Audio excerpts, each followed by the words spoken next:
Well, who do you think are the most stressed out people in the United States? Well, a new study says American teenagers are feeling the most pressure, even more than adults. And nearly half of them de-stress by playing video games. But is this really the best tactic? And is there a better alternative?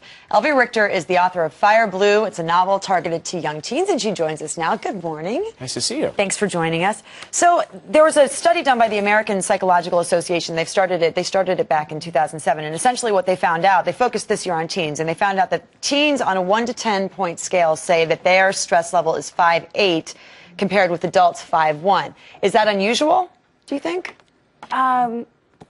It's interesting because when I was researching Fire Blue, I spent a lot of time on social media, and I ran across a post that was written by a teenager, and it said, "It's scary how your whole life depends on how well you do as a teenager."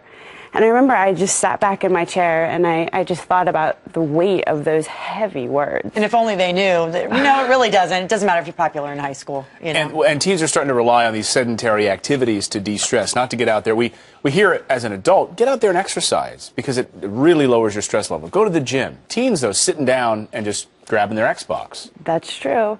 I mean, like I said, I've spent a lot of time on social media, and I would have to say that I feel that it's also a contributing factor.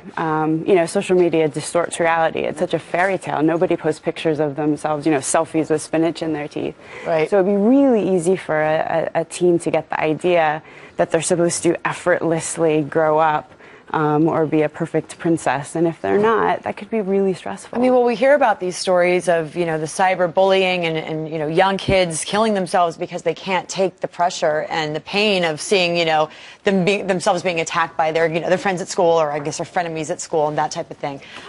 What else did you find interesting about this study? I think it's interesting also how there's an expectation that teens are coping with stress.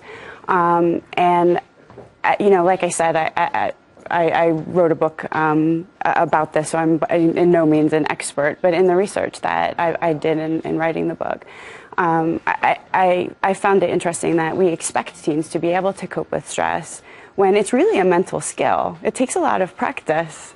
One of the encouraging things, when I was at a Barnes & Noble just recently, right around the Christmas time, and then even just a few weeks ago at my parents' house in Reading, Pennsylvania, we were there with the kids. There's so many teens gather around the teen novel section. And, maybe the other areas of the store are kind of empty. It seems like teens are doing a lot more reading. So what was the inspiration for your novel and really helping young women? Well, actually, all of the things that we've just been talking about, really. Being 14 and a girl, which is who I wrote the book for, it's really tough. There's an expectation that we're all going to grow up and be perfect princesses all the time. And when a girl gets to the age when she realizes that she might be a little awkward or a little bit graceless or not be perfect, that's really hard. If only they knew that the geeks always peak later in life, but they peak. They definitely do. All right, Elvie Richter, your book is called Fire Blue. Thanks very much for joining us. It's out, available now. Thank you. Thank you so much.